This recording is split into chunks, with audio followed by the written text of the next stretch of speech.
Et bonjour à tous, et on continue notre étude sur les lois du langage, et on parlait de ce chapitre qui est peut-être le plus important, lachon hara, les toilettes. Les moments où je vais dire quelque chose qui est négatif, quelque chose qui pourrait faire du mal, qui pourrait faire un dommage, mais qui n'est pas dans un but de détruire, mais qui est au contraire dans un but de construction. On avait dit que pour ça, il y avait plusieurs conditions qu'on en voit depuis plusieurs cours, d'accord?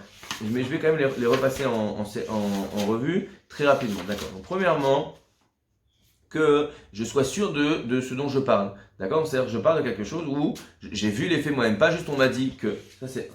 Deux, je dois savoir que quand je dis par exemple lui il a volé à lui, je dois être sûr que ça va être du vol, que c'est pas que en fait lui devait de l'argent, il l'a récupéré, etc. Donc je dois être sûr que au niveau de la loi, ce qu'il a fait, c'était interdit, parce que peut-être je dis mais regarde c'est un voleur. En fait c'était pas un voleur. C'est vrai qu'il l'a pris dans le sac, mais peut-être que ça s'appelle pas forcément du vol dans un cas comme ça. Ah mais comment t'appelles quelqu'un qui prend dans le sac de l'autre?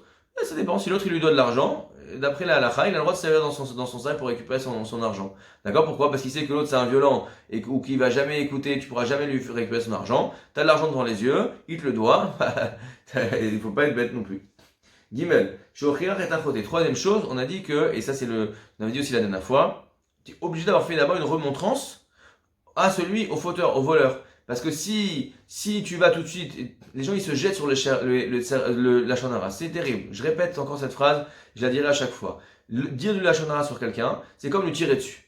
D'accord? Il y a des fois où tu es obligé de tirer dessus pour sauver des vies. Donc là aussi, parfois un voleur, pour l'obliger à rendre de l'argent ou pour l'empêcher de voler des autres, tu es obligé de dire que c'est un voleur, mais tu tires sur quelqu'un. Quand tu tires sur quelqu'un, réfléchis bien parce que tu vas avoir des comptes à rendre sur le fait que tu es tiré. On ne sort pas son arme comme ça. Donc il faut d'abord la première chose, tu vas aller voir la personne, essaie de régler sans être obligé de dire à tout le monde. Dalet. Quatrième chose, tu ne dois pas en rajouter. Tu ne dois pas venir et dire oui, mais attends, etc. Et en plus, il t'a frappé. Et en plus, non. Tu dois dire les faits et tu n'as pas le droit de cacher certains faits, même si les faits, le fait de dire ces choses-là, entre guillemets, ça amoindrit la force de ton propos. Cinquième, j'ai créé les toilettes. Pourquoi tu le dis pas parce que tu es jaloux, tu le dis pas parce que tu es énervé, tu le dis pas parce que tu veux faire du mal à l'autre, tu le dis dans un but constructif, c'est-à-dire que ton but, il est l'objectif qui rend de l'argent, qu'il arrête de voler, de protéger les autres, mais que vraiment tu ne le fasses pas parce que tu es énervé et parce que tu es jaloux. Et évidemment, toutes ces conditions, on les a dit en détail dans les cours précédents. D'accord? Ok. La chose qu'on a dit la dernière fois qui est très importante, que je n'aurais pas pu obtenir cet objectif autrement qu'en disant du lachon hara. D'accord? Et donc aussi, si par exemple pour obtenir l'objectif, c'est-à-dire que par exemple qu'il rend de l'argent, j'ai juste besoin de lui dire tu sais, il t'a volé. Non, tu sais, c'est un voleur, mais je suis pas obligé de dire qui il a volé. Bah, je vais pas dire qu'il a volé. Pourquoi? Parce que le fait de dire que c'est un voleur, ça va suffire à lui faire rendre l'argent. Alors, j'avais pas le droit de dire. C'est-à-dire que non seulement je dois dire que des choses vraies, non seulement je dois pas cacher des éléments qui pourraient être de sa défense ou en circonstances atténuantes, mais en plus, d'accord, je dois bien réfléchir de dire quels sont les éléments qui sont essentiels pour obtenir l'objectif constructif auquel je veux arriver, et je n'ai pas le droit de dire d'autres choses, même si ces choses-là sont vraies, parce que je devrais dire le strict minimum que j'ai besoin pour arriver à l'objectif. De la manière qu'on a dit, si il y a un terroriste, tu peux tirer dans les jambes, tu vas pas lui tirer dans la tête, d'accord? Ok. Autre chose très importante, que le fait de parler ne va pas engendrer à cette personne-là plus de dégâts, plus de dommages que ce qu'elle mérite d'après la loi stricte, d'accord? C'est-à-dire que si j'avais été au Beddin, maintenant, si je l'emmène au Beddin, qu'est-ce qui lui arrive à ce monsieur? En gros, stricto sensu, est-ce que quand je vais parler à B que A l'a volé, est-ce qu'il va lui faire un procès au Beddin? Si oui, je lui parle. S'il va faire autre chose, il va lui casser la figure, il va aller lui crever ses pneus, il va aller lui faire une mauvaise réputation, etc., etc. Toutes ces choses-là ne sont pas méritées d'après la loi, et donc je n'aurai pas le droit de dire à B que A l'a volé, ah mais à cause de ça, B récupérera jamais son argent. J'ai bien compris, mais la manière que je veux que B récupère son argent, je veux pas que A reçoive un dommage qui va au-delà de ce qu'il mérite. D'accord? Alors, voyons voir quelques exemples sur ce sujet-là. Dougma les toilettes Aleph, la Azor, la Asher Hashamo. Im Levi Ra'ash et Shimon Ganav Mirouven, me Asher. D'accord? Donc je vois que Alors on va prendre ABC parce que sinon on se souvient jamais entre c'est Lévi, Shimon et Réhouven. D'accord? Il y a, alors on prend toujours comme ça sur la même chose. Il y a A, c'est un voleur. B, c'est le volé. Et C, c'est celui qui a vu. D'accord? Donc il y a C qui a vu que A a volé à B. 100 shekels. Et il veut pas rendre l'argent. Alors, maintenant, C veut que A rende l'argent à B. Alors, C aura le droit de dire aux gens que A a volé B pour qu'ils rendent l'argent. Ok. Mais il y a plusieurs conditions. 1. Kodem kol sareh chez Yeda bevero chez Zegneva alpidin Torah. Premièrement, on a dit la première condition, il doit savoir de façon claire et sûre que ça s'appelle du vol, d'après la Torah. D'accord? Et il doit être sûr, il a vu les faits lui-même.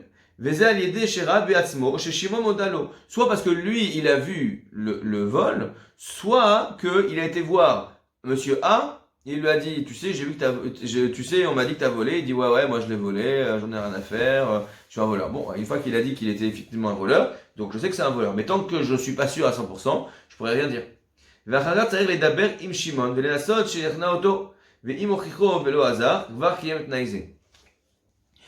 Et une fois que je sais que A a volé B, je dois aller voir A et lui dire je comprends pas, c'est quoi ce truc-là? On vole pas les gens, rends-lui l'argent, rends-lui l'argent. Une fois que j'ai dit à A de rendre l'argent et que A ait refusé de rendre l'argent, à ce moment-là, j'aurais fait mon devoir vis-à-vis de A de dire que, écoute, s'il veut pas y rendre, il veut pas rendre. D'accord? ואם יודע מראש שלא יעזור אם יוכיחנו, צריך לדאוג כשידבר עם האנשים יחשדו בו, ולכן. Donc, on avait dit une autre chose, que si il y a un risque, donc je sais que si je vais voir je lui dis t'es un voleur, c'est un voleur en série, d'accord? Donc si je lui dis oui tu sais que t'as volé 100 shekels, il va dire il rentre chez toi, d'accord? Il a une boîte de FX, pas de FX, si, une boîte d'options binaires, d'accord? Son travail dans la vie, c'est de voler les gens. Et tu vas le voir, tu dis, oui, excuse-moi, oui, je voulais te dire, j'ai vu que tu avais volé Madame Michu, c'est pas bien, il faut que tu rentres ton argent. Il va dire, écoute, rentre chez toi. Donc je sais que ça servira à rien, qu'est-ce que je veux lui dire? Ça servira à rien de faire. Donc, dans ce cas-là, je n'aurai pas besoin d'aller le voir directement, mais, écoutez bien, je dois m'assurer que on ne va pas me soupçonner que je commence à dire parce que je suis jaloux, parce que ceci, parce que cela. Et donc, pour ça, je devrais dire publiquement, d'accord, ou devant lui, ou publiquement, que voilà, c'est un voleur. Ce monsieur-là monsieur A est un voleur, d'accord? Je veux dire publiquement. Pourquoi est-ce que je dois faire ça? Pour qu'on ne dise pas que je fais ça en fait dans son dos, pour le faire tomber, etc. Il dit non, écoute, après moi je sais que monsieur A il va me détester, il va me faire des problèmes, il va dire des trucs sur moi, etc. Donc crois-moi bien que je le fais pas par plaisir. Donc si je le fais, c'est pas parce que je suis jaloux de lui, mais je le fais parce que ça me fait pas plaisir, mais je fais ça pour aider, d'accord? Évidemment, il faut que mon objectif soit vraiment de rendre service. On a dit une des conditions que mon but, c'est pas que je suis jaloux, je veux faire tomber monsieur A, c'est que vraiment je veux qu'il rende l'argent. Ok. Si par contre j'ai peur de monsieur A, qu'il va venir, il va me casser la figure, vraiment j'ai très peur de lui, c'est quelqu'un de violent. Dans ce cas-là, j'aurais pas besoin, et bien tant pis, je le dirai. Je vais voir monsieur B, je lui dis tu sais, ne dis pas qui t'a dit truc, mais je te dis monsieur A il t'a volé. Ok, maintenant débrouille-toi. Moi, s'il te plaît, sors-moi cette histoire. Je veux pas avoir de problème avec A. Tu sais que c'est pas un enfant de cœur. D'accord? Donc dans ce cas-là, j'aurais pas besoin de le dire en public parce que j'ai pas besoin de me mettre en danger pour ça. Mais c'est chez Khamed et Toilette, Vélo Mechamat, il a dit qu'il faut que mon objectif il soit qu'il rende l'argent et pas parce que je suis jaloux ou autre chose. Mais chez lui, et je ne dois pas venir et en rajouter des couches, d'accord? Si il a une boîte d'options binaires, je suis pas obligé de dire qu'il fait aussi, j'en sais rien, des sites de, je sais pas quoi, d'accord, je peux pas dire le mot sur de Torah, des sites pas beaux, d'accord, et qu'en plus il paye pas ses impôts. Peut-être qu'il c'est un voleur, mais il paye ses impôts, d'accord. Donc c'est pas parce que c'est un voleur que oui, en plus c'est un voleur et en plus il frappe sa femme. Non, c'est pas parce que c'est un voleur qu'il frappe sa femme. Ça peut être c'est un voleur et il doit pas voler, mais ça veut pas dire qu'il frappe sa femme, d'accord.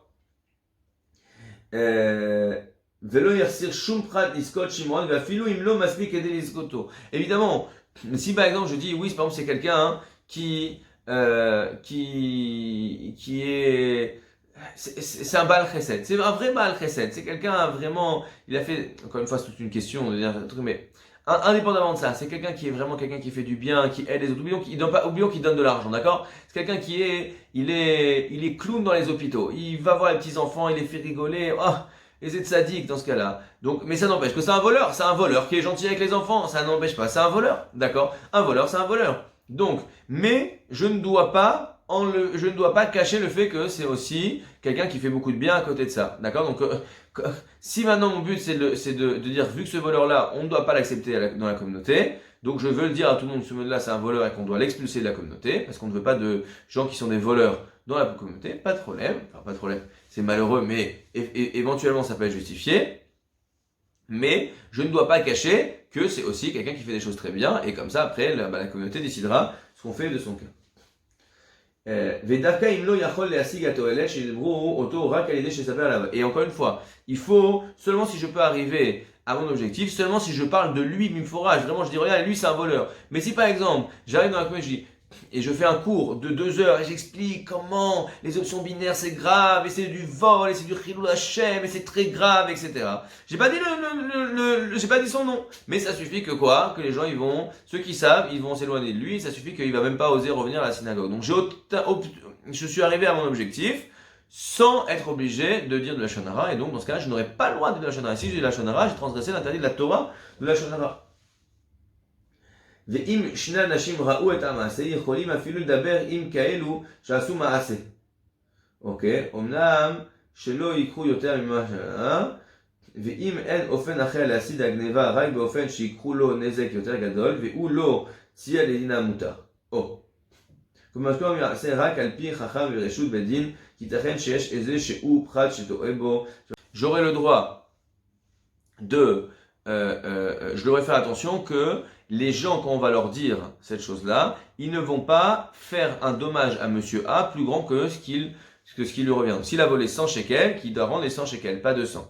D'accord. Si, parce que monsieur A, lui-même, il n'écoute pas le beddin, il fait pas, etc. Donc en gros, je sais que si je vais voir monsieur B, je dis monsieur A, t'as volé 100 shekels, et que monsieur A veut pas rendre, et qu'après monsieur B va aller au beddin, et que monsieur A va dire j'en ai rien à faire du beddin. Alors monsieur B, il n'aura pas d'autre choix que d'aller devant les tribunaux civils. Et que là-bas, les tribunaux civils, non seulement on va lui prendre les 100 shekels, mais on va lui faire un dossier, il va avoir comment ça s'appelle, un casier judiciaire, et il va perdre son boulot, et il va avoir des problèmes. Et bien dans ce cas-là, bien que... Un interdit bancaire. Un interdit bancaire, voilà, merci. Donc, bien que j'engendre à monsieur A quelque chose qui va au-delà de ce que la Torah devrait le forcer à faire, étant donné que c'est monsieur A qui se met dans cette situation, en ne voulant pas, toujours en rendant l'argent, écouter le beddin, etc., et bien dans ce cas-là, tant pis pour monsieur A, mais là il rajoute quelque chose. Dans ce cas-là, je serai obligé d'abord d'aller voir le beddin pour demander une autorisation et pour en parler, parce que c'est souvent dans ces cas-là, et ça c'est un truc qui est général, qui est important, on donne des lois.